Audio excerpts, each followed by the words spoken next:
Shalom, shalom to all of these sisters that are going to be tuning into this video. First and foremost, I want to say all praises to Bahasham, YAHAWASHI.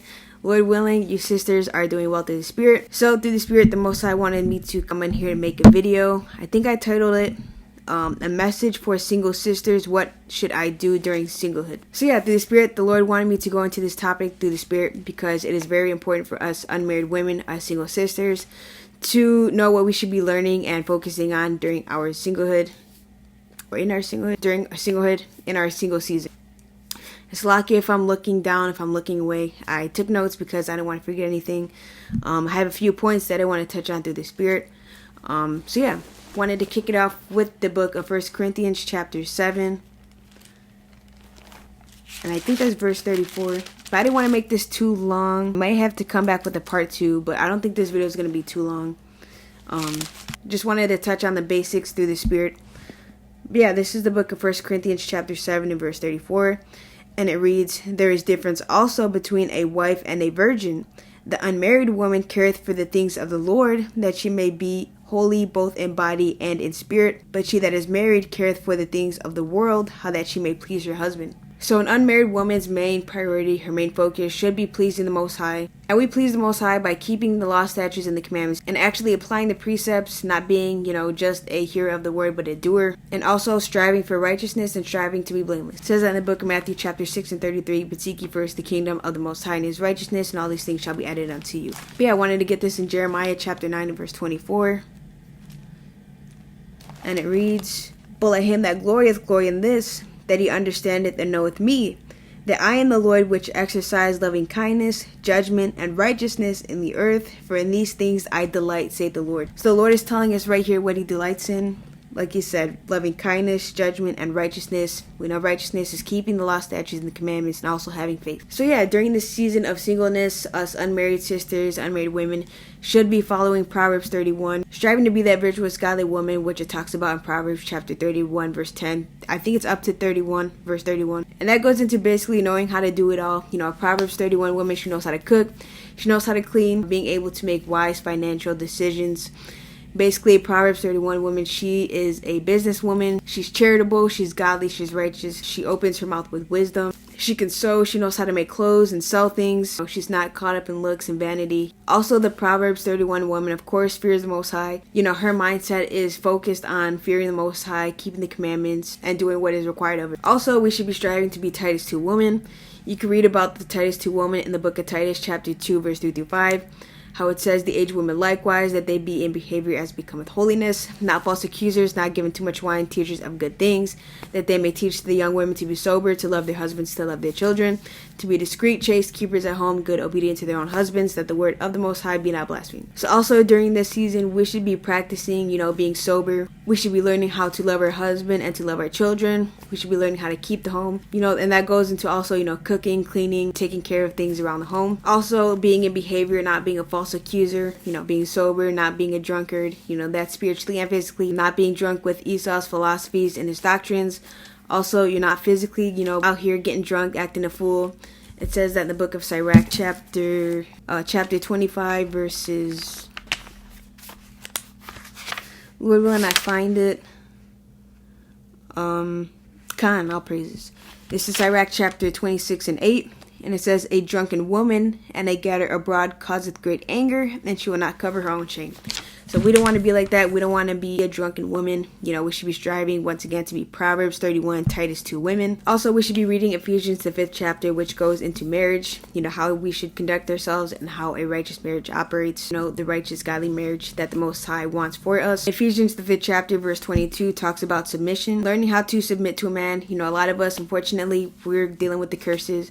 So a lot of us, we grew up in single-parent households, not having that male figure in our lives. So a lot of us don't know how to submit to a man, so that's something that we should be learning in this single season that we're in right now. Also, if you go down to verse 33, it talks about reverence. We should be learning how to reverence and respect our husband when the Most High sees fit and blesses us with one, Lord willing. Also, in this single season, we should be practicing modesty, learning how to be modest. You can read about that in the book of 1 Peter chapter 3, verse 3.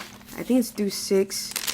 This is the book of 1 Peter chapter 3, verse 3 through 6. And it says, "Whose adorning, let it not be the outward adorning of plaiting the hair and of wearing of gold or of putting on of apparel, but let it be that hidden man of the heart, and that which is not corruptible, Salakia, even the ornament of a meek and quiet spirit, which is in the sight of the Most High of great price. We could just stop there. I was going to read up to verse 6, but we can just stop there. So this precept is saying not only do we have to be modest in our appearance, in our apparel, but we also have to be modest in spirit. You know, like sisters bring out, you know, you can have a full-blown kaftan on, a hijab on, head wrap on, but inside, you know, your spirit is all jacked up. You know, you got all types of spirits on you. So this precept is saying, let it be the hidden man of the heart. You know, the change has to start on the inside first. So we have to be also focusing, of course, on renewing our minds and spirits with this word, deepening our knowledge and understanding of the Most High and His word. Also, we should be learning about the divine order that the Most High has set up. You can read that in the book of 1 Corinthians chapter 11, verse 3. I'll just quote it, but it says, "But I would have you know that the head of every man is Mashiach, and the head of the woman is the man, and the head of Mashiach is the Most High YAHAWAH." So that is the order that we have to fall under. That is the order that the Most High set up and that He wants us to abide by and follow. Also, we should be focusing on walking in the Spirit, being in the Spirit, applying the fruits of the Spirit, which you can read about in the book of Galatians chapter 5, verse 22. I think we can read chapter 5, verse 16. So we can actually read chapter 5, verse 16 through 17 first, before we get into the fruits of the Spirit. But it says, "This I say then, walk in the Spirit, and you shall not fulfill the lust of the flesh.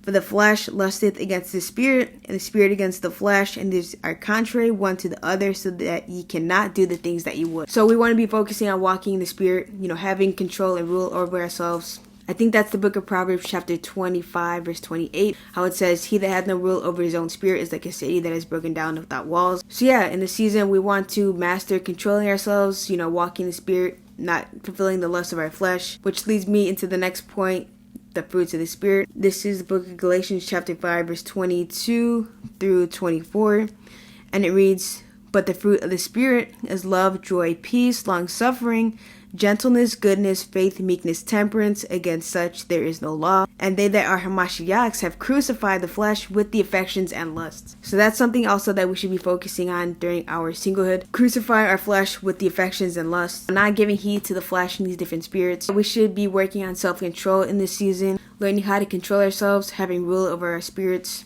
Yeah, I think this is going to be my last point. Didn't want to make this video too long, but I wanted to give, of course, the book of Philippians chapter 2 and verse 12, I believe it is.